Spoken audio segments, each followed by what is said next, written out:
While the weather may be cooling down, Penn State sports are heating up. With fall sports ramping up and winter sports just getting started, our beat reporters have been busy around campus covering sports including football, hockey, women's volleyball, and so many more. Welcome to the Dear Old State Update. I'm Ethan Ellis, joined alongside Lauren Harth, here to bring you all things Penn State sports.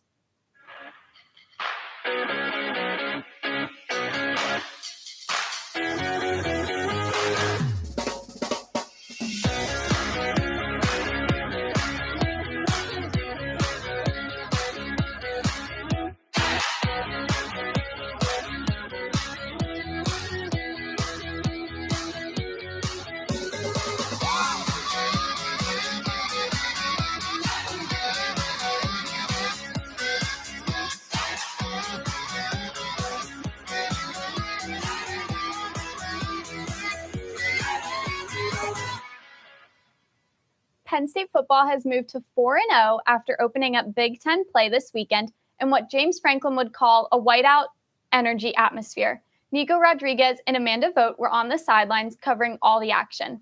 Let's send it over to Nico at the monitor to break down the victory over Illinois. Thanks, guys. This past Saturday, the Blue and White welcomed Illinois back to Beaver Stadium for the first time since the 9-overtime loss in 2021. This was the Nittany Lions' first Big Ten test and first ranked test, with Illinois being number 19 in the country heading into the game. Beaver Stadium was rocking with a special kind of energy. Let's take a look. White out energy is what Coach James Franklin called for before Penn State's game versus Illinois. The crowd showed up early and brought the requested energy. Prior to this game, the 1-2 punch of Nicholas Singleton and Katron Allen rushed for 501 yards on 72 carries and found the end zone twice. With just 135 passing yards, Drew Allard looked to the run game for support. Katron Allen had his sixth career 100-yard game and picked up his first rushing touchdown of the season. The duo was not done there as Nicholas Singleton broke the plane for a touchdown of his own, which was his third on the year. Coach Franklin went on to have high praise for the duo. I don't know if there's a better combination of running backs in the country. There were some physical runs out there today. On Saturday, the duo combined for 2 touchdowns and 196 yards on the ground, which was almost 6 times as much as Illinois' 34 rushing yards. Nicholas Singleton is now 6th in NCAA in yards per carry, averaging 7.7. Singleton thinks it comes from Coach Franklin's game plan. Just to show we never give up, man. Just playing 4 quarters, starting fast. And Coach Franklin always said finishing strong too, which we did at the end. So after the game, Katron Allen is the 14th best running back in the Big Ten with 289 rushing yards and averaging 72.2 a game. Allen wants whatever is best for the team. I'm all for the team, man. Whatever help my team win, I'm all for it. The Nittany Lions put Illinois behind them and shift their attention to UCLA for this Saturday's stripe out matchup at Beaver Stadium. So now I'm joined alongside Amanda. Amanda, the Penn State defense held Illinois to only 7 points and 34 rushing yards. What stood out to you? Well, it comes down to the amount of people that actually came on the stat sheet because this was their first cohesive performance of the season. Big part of that, Abdul Carter. He recorded 4 tackles for a loss, 2 sacks, 1 forced fumble, and 1 pass breakup. First time a Penn Stater has recorded 4 TFLs in a game since 2018, and that's also his career high. His performance earned him Big Ten Defensive Player of the Week. But the biggest thing was in that second half. A.J. Harris talks about how Tom Allen and the staff kind of makes those adjustments at halftime because going into games, you don't necessarily always know what's going to be shown to you by an offense, but they make those adjustments. And that's why Penn State has only given up 9 points in the second half the entire season, none of which were in the third quarter. So they're giving those opportunities to their offense to extend the lead. And if they can start getting this going in the first half a little bit more, it'll be an even dominant force. Yeah, absolutely. The defense looked really good all year and on Saturday, of course. They were playing with a lot of physicality. Obviously, Abdul Carter with the 4 tackles for loss, 2 sacks. He was just flying around, kind of looked like a young Micah Parsons when he was here. But then on the other hand, going to the negative, the penalties, the Penn State Nittany Lions have been plagued with penalties so far. Despite the 4-0 start, they're averaging 66 penalty yards a game, and they're at 264 penalty yards through their 4 games, which is really not great. So what's up with the penalties? Well, it's simply unacceptable, and James Franklin knows that. They had even A.J. Harris, the guy who I already mentioned, he had an interception the first time the Illinois quarterback has been picked off the entire year. Takes it into the end zone, but wait, flag thrown, illegal block in the back, takes it right away. And that's what's really hurting them. It's these mistakes that they're getting caught with, what James Franklin calls disciplinary issues that has to be cleaned up. He's aware of it, but how we see that change will be really important because it's really biting them. And if they can't clean that up, it's only going to make it harder to get the defense off the field, the offense back. And a big part of their issue is jumping off sides. And with UCLA coming up, if they watch their game tape, they're going to try to force them to do the same. Now, UCLA, not the best team coming into Happy Valley, 1-3, 0-2 in the Big Ten, but it still should be an interesting test. James Franklin cited that Deshaun Foster is in his first year as a head coach, but still trying to work things out, getting things together. Their quarterback, Ethan Garbers, is still finding his targets, but just not performing to the caliber. But the people who have stood out to him the most are a lot of the transfers that UCLA has brought in. Mentioned a few guys from Notre Dame, USC, and the like. But luckily for Penn State, they're going to be getting 3 guys back, hopefully this week, based on what he said in media. That's Dom DeLuca, Sal Wormley, and Jalen Kimber. But unfortunately, Cam Wallace, who left the game against Kent State, has been announced to have a long-term injury. But luckily with Katron Allen and Nicholas Singleton, that running game should still be fine no matter what. Yeah, this Saturday for UCLA, it's going to be interesting how these guys work their way back into the scheme and what roles they play, especially Dom DeLuca with Abdul Carter playing well, even Tony Rojas, Kobe King. So it's going to be interesting to see. And Saturday, it's going to be a stripe out. Yeah, Penn State is now ranked number 7 in the AP Top 25 poll. There's still a ton of football left to be played, but a dominant performance against UCLA should only help the Nittany Lions' case to continue rising up the ranks. A 12-team playoff makes the rankings matter a lot more, which creates a lot more excitement for these conference matchups. Now back to you, Lauren and Ethan.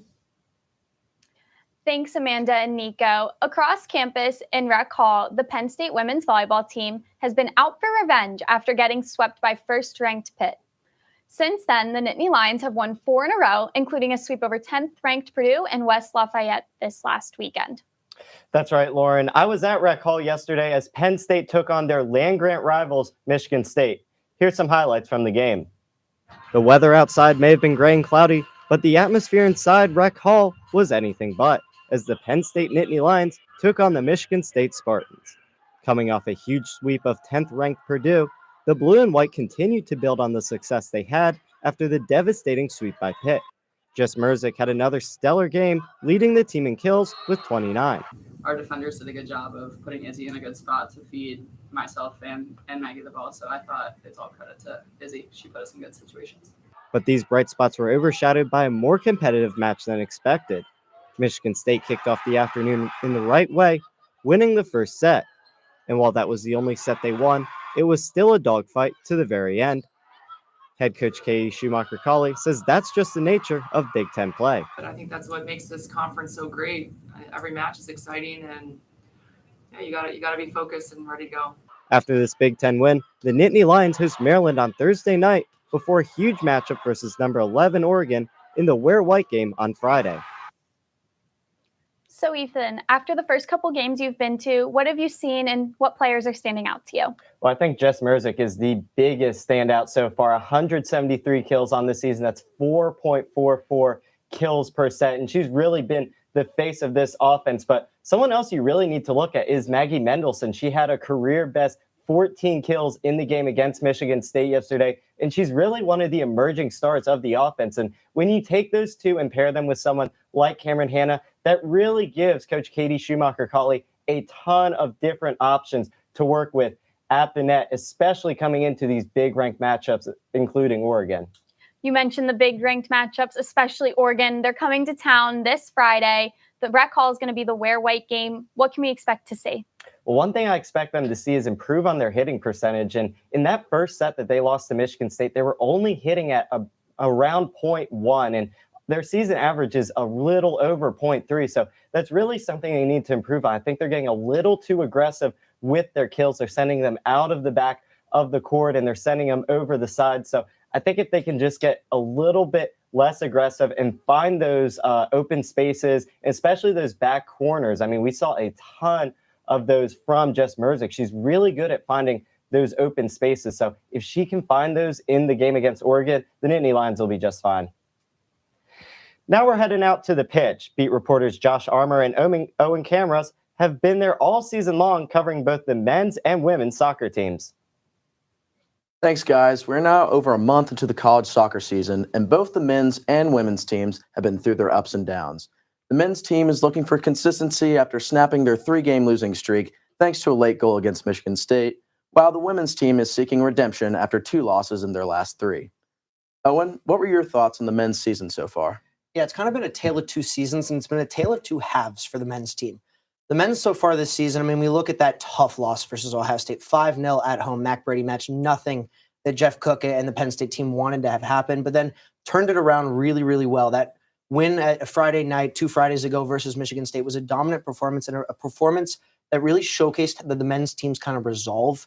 And I look at a player like Malik Dauda in that match. He came back after red carded versus Michigan in his first ever Big Ten match, the freshman. Couldn't play versus Ohio State. We saw how much he means to the team in that 5-0 loss. Penn State was dominated in the midfield, and Dauda is a player that can kind of control the midfield, kind of like Freddie Bell can, but even a bit better than Bell, in my opinion. And Malik Dauda, to get that goal, his first goal ever, his first collegiate goal in the winner, 4th minute with 4 minutes left, was a really, really strong performance. And Banger. then a banger as well. Yeah, to take that into a good St. John's team away from home and to get a 2-1 win with 2 second-half goals is something that I really like for the Penn State team. And I think the Nittany Lions are starting to find a bit of consistency, like you mentioned. Penn State, early on this season, there were tough losses that they suffered, but besides Ohio State and then Clemson, the number 1 ranked team in the country, the first game of the season, the losses have been close.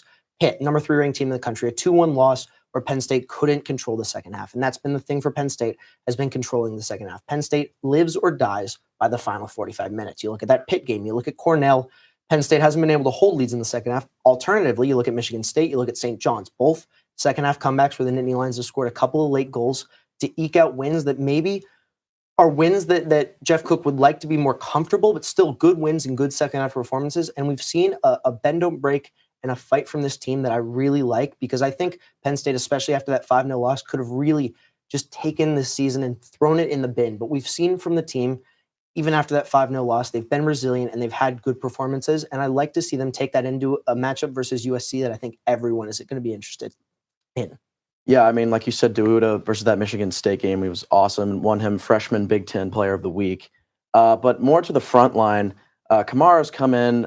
He's found some consistency off of injury now in the front, but there's still some unanswered questions up there. What is your insight on that? Yeah, like you said, Abubakar Kamara returns from injury, and he's been really, really good for the team. Goal versus Michigan, a goal versus Michigan State. The thing with the Kamara has been Penn State in their 4-4-2 formation that head coach Jeff Cook loves. They haven't really found a striker next to him. It's been Christian Dion. It's sometimes one of the Flowers twins. They're just the Nittany Lions. Even Van Danielson's come in at some points. The Nittany Lions have yet to really find a guy that's right next to Kamara that can really help him be the best player that we know he is. But on the flip side, for the women's team, I mean, we know the striker and the quality that she has up top. Kaylin McBean and the Penn State women's team have been really good, and I know you have some points on that. Yeah, I mean, she's been amazing this season. Their season actually got off to a very hot start, beating number 8 Texas Tech. That was a great game. They were actually put into the number 3rd in the rankings nationally. But since then, they've gone through a little bit of a rough patch. They're sitting at 9-3-1 right now with back-to-back losses to Iowa and Michigan State. But they did recover with a good win against Nebraska. Shimon at that back line, free kick goal. Great free kick goal. But what issues do you think have been plaguing them, and how do you think they can come back a little bit? The thing with the Penn State women's team has been, if Kaylin McBean is not involved in the match, it's very, very difficult, especially against ranked opponents. Look at Michigan State in that match, where Michigan State's backline was able to completely just take out Caitlin McBean and even Rebecca Cook when she came in as well. And then the Nittany Lions, through Amelia White, Olivia D'Amico, players like that, couldn't find an answer to break down a stout Michigan State back line. And the thing with Penn State this season has also been limiting defensive mistakes. A lot of the losses, you look back at that loss versus Virginia or the Iowa loss, it's been about goalkeeping and defensive mistakes that have led to goals. The other thing for Penn State has been second half goals. The Nittany Lions are an incredibly good first half team. 20 goals in the first half, just 8 in the second half. So the Nittany Lions, if they don't have strong starts, they haven't really been able to play from behind. And that's because teams will just sit back against Penn State, absorb as much pressure. We saw it versus Michigan State, where they just absorbed as much pressure as possible. And Caitlin McBean, as good of a striker as she is, she likes to play in behind. She likes, when she has space to run in behind, she can play in front as well, but she's not necessarily a target man in the box or a target woman in the box. And for Penn State, they need another striker, or they need a style of play in Erica Nombock's 3-5-2 turning into a 5-3-2 that can give the Nittany Lions a different style of attack when the team doesn't have angles and doesn't have space to play in behind. I agree. Like you said, they struggled against low block defense, like at Michigan State. I personally think it's a little bit of a midfield problem. We know she likes to overload the midfield, the head coach, but versus that Michigan State team, I mean, they were just getting played through on the counterattack. That's where a lot of State's opportunities came from. However, if they can get that consistency and that, that real good just cooperation between midfield and the forwards, I think they can go back to their scoring ways. And but so far it hasn't worked in the past couple games, and it's come back to bite them. That's all for the two of us we have here tonight. When we return from a break, we will look at Penn State's women's hockey season, as well as a discussion about a special field hockey day.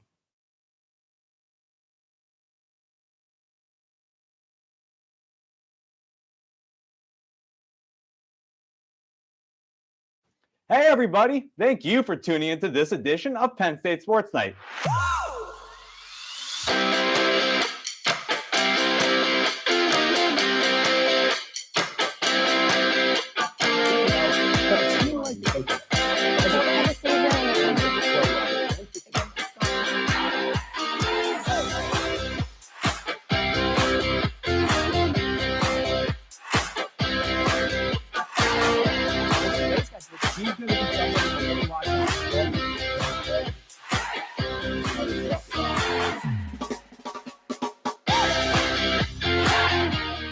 For all of us here at the Belisari Media Center, we are Penn State Sports Night.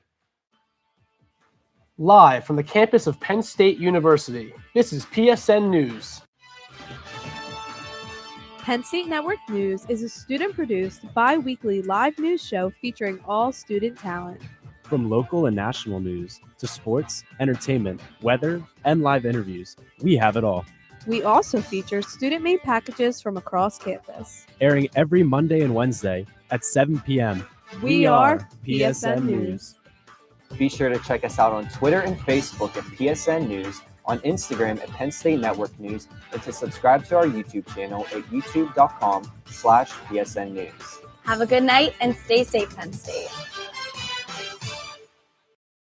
Hey everyone, we are Red Carpet News, your main source of entertainment news at Penn State University. Man, this festival is going to be popping. I'm Alex Porzillo, here with Aiden Harold. He's going to 23rd with Daddy Elon Warbucks to actual space away from Kip. So in sync, especially during Kendrick's part when they came out, reporting on anything from music, movies, TV shows, fashion, to celebrity gossip. You don't want to miss out on any of the hot topics we discuss. Find our segments on YouTube under the name Red Carpet News for your daily dose of entertainment. We are Red Carpet News.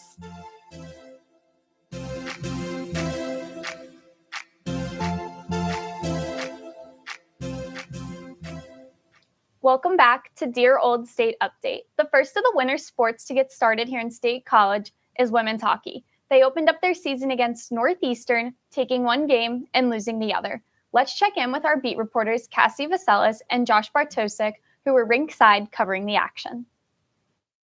Thanks, Lauren. Penn State women's hockey is looking to try and do what they have not been able to do in a long time. Back-to-back championships in conference play. They started non-conference against Northeastern, and Cassie, a series split. Let's talk about it. Something that really caught both of our attentions, the special teams play and the penalties on both sides. Yeah, the special teams were super important. Penn State, they went 0 for 7 in that first game in their power play. That's definitely not ideal. They didn't want to do that. Now, they did end up killing off 8 of Northeastern's power plays. So for them, their penalty kill is looking good, but the power play, maybe not so much. Now, Campersall did say after the game that it's not personnel changes that they need to make, but it is more trying to take their opportunities in the simple play. They were trying to make it difficult on the defense. They ended up making it more difficult for themselves. So in that case, they needed to, look sharper, make the easy, simple plays. Maybe they'll get the puck in the net. Now, Katie Desaw, she was huge on the penalty kill. She made 17 saves in that second game. She only let 1 goal in. That was huge for their victory. And because of those saves, she's now the AHA goaltender of the week. So she has been crucial. And also, the physicality was huge in both of those games. Tessa Janicki spoke on it, how they were super physical and very much on her, like double players, all of that. But it's something that she has to get used to, and it's something that she just has to push through. Now, looking forward, it'll be interesting to see how that goes with these teams who really are going to push her. And with the team, they rely a lot on her. So it'll be interesting to see how they kind of play through that. Yeah, I absolutely agree. We'll start with that Tessa Janicki point. I mean, this team kind of seems to live and die by her. And we saw that in game one. She was marked pretty much double the entire time during that game. It was a little bit better in game two. She had a goal and an assist. Obviously, had the assist on the game-winning goal that came shorthanded from Maddie Christian. But if she doesn't get going, it feels like the rest of the team kind of gets stagnant. But got to give props to Kitty Disa as well, who, like you mentioned, AHA Goaltender of the Week, was thrust into a pretty uncharacteristic role, was one that she wasn't expected last year when Josie Botham went down with a season-ending injury, led the team to a conference championship, led them back to the NCAA tournament, and is doing a really good job so far. But the penalties, like you mentioned, I mean, you take 9 penalties in a weekend, you're most likely not going to win those games. You got lucky, you won game 2, but game 1 was really rough, like you mentioned. 7 penalties total in that game. Doesn't account for a lot of the matching minors that those teams got. It was really ugly. But moving on now to next week, this coming weekend against UConn, another tough non-conference ranked opponent. This is a team that also struggled in terms of the penalty kill and the power play. But what do you see going into this weekend's matchup? Yeah, I mean, when you look at UConn, they also had 7 penalties in their series against Minnesota. So I think it'll really be, whoever can stay out of the box might have the upper hand, because if you look at both of their stats, the power plays, not so great. But the penalty kills, on the other hand, are looking really sharp. Now, Penn State has not beat UConn, since they have played. It's 4-0-3 is the record. So it will be interesting to see if Penn State can break that and get a win, although UConn does play really, really well against this Penn State team.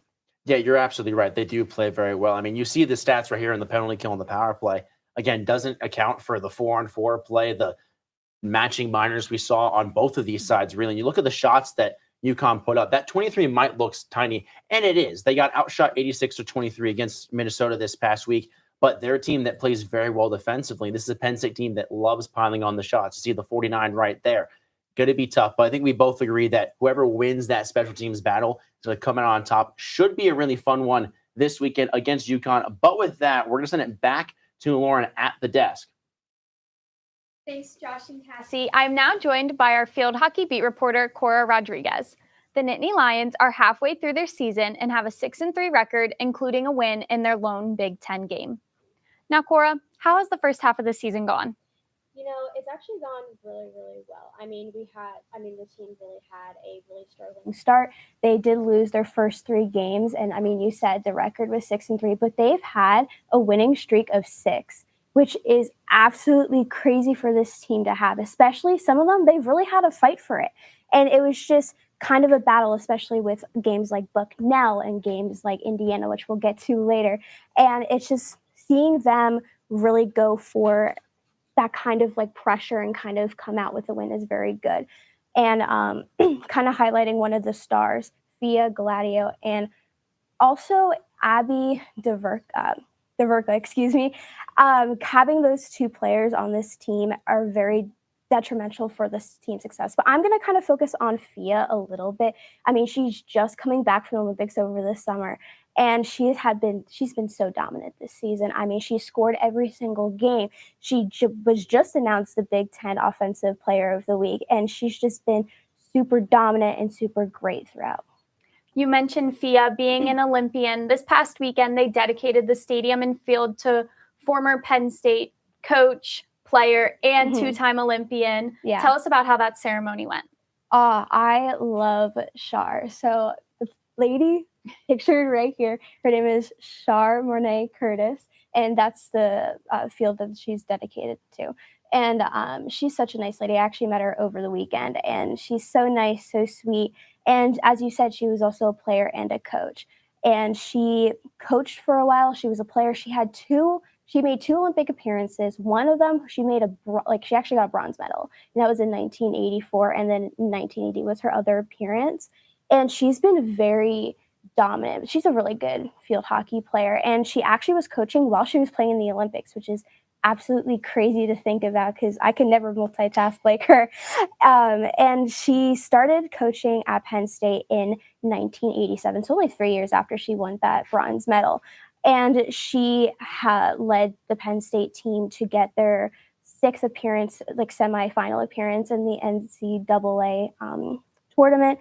And she had over 400 careers. She's in that kind of small little like bubble where like all the coaches are. And she's just honestly a great coach. She also did retire last February. That was kind of a decision she made to go off in February. But since this newly renovated field, they wanted to name it in her honor, and they named it on Sunday, like you said. And it was such a nice ceremony. I mean, the hurricane kind of ruined it. That's kind of passing over. I think it's currently raining as we speak. So it was wet, but it was such a nice ceremony. Like, it didn't dampen any of the spirits of the fans, of like Char's friends that came on, all the alumni. It was such a nice experience, especially that I experienced because I was there. And the president of Penn State spoke, Pat Kraft spoke, and she kind of had like a little get together kind of party, which I was kind of a little bit jealous because there was a lot of food there, and it just was such a nice experience. So especially her, like, she has worked so hard and she's so dedicated to field hockey. Very deserving for her to have a beautiful ceremony like she did. As I mentioned, they won their lone Big Ten game. Tell us about that matchup. So that matchup was last Friday. It was actually the same day as the homecoming parade. It was at 4:00. So it was about 2 hours before the homecoming parade. You know, the vibes are right there. The vibes of the homecoming parade, the fans, it was so great. And they were actually very dominant throughout the whole, they really controlled the whole game. And it was 3-1 for most of the game, but Indiana did get the second, it was 3-2. So they got that second goal in the 53rd minute. But they kind of did they really just kind of dominated and through that. And I mean, even Coach Lisa said in the post-game press saying, I was really happy with how the first half really went. And she was expressing about how like they really pressured Indiana and had to make them really work for even getting it close to them. So it's really like surprising to see how like they really performed for their Big Ten opening. And I really want to see how they really go further into the season and more Big Ten opponents. More Big Ten opponents are right around the corner. They now have 3 Big Ten opponents on the road and Athens, Ohio, to play Ohio University. What can we expect to see in those matchups? Will they be able to continue their win streak? Yeah, I mean, these opponents are going to be tough. I mean, it's away. That team has 3 opponents that are Big Ten. They have Ohio State, they have Northwestern, they have Iowa, and they also have Ohio University in Athens. And it's going to be interesting to see what they do with it. And I know some of the players were saying that this is really the test to see if their team is good. And it'd be really interesting to see kind of if they can actually prove their rank, because they're currently ranked 19 based on right now that I know of. They're ranked 19, and I really want to see how they perform against these Big Ten opponents. After an eventful couple of weeks in Happy Valley, there's been lots of action. Let's check out some of the Nittany Lions' top plays. At number 5, Natalie Freeman hit the ball into Sophia Gladio, who found the back of the cage after her original shot bounced off the Lafayette defender. Now coming in at number 4, we take you to the ice of Pagula Ice Arena, where Caitlin Roberts fires into the back of the goal for Penn State's first goal on the season. Coming in at number 3 over in Beaver Stadium, A.J. Harris picked off Illinois quarterback Lute Altmaier in the 4th quarter, returning it all the way for a touchdown that was then taken off the board for a block in the back. And now for number 2, we go over to Rec Hall for Penn State women's volleyball as they take on Michigan State. And this match was a close one, but now Cameron Hanna fires into the middle of the court for a Penn State score. And finally, coming in at number 1 back in Beaver Stadium is Abdul Carter's forced fumble that was then recovered by Smith Filbert to seal a Nittany Lion victory over Illinois. That's all the time we have for this edition of Penn State Sports Night. Thanks for tuning in to our first live Dear Old State sports update for the year. For Ethan Ellis and the rest of our Penn State Sports Night team, I'm Lauren Harth. Thanks for joining us and have a great rest of your Monday night. Be sure to follow us on our Instagram, X, and YouTube accounts for updates on all your favorite Penn State sports. Thanks for tuning in, and we'll see you next time.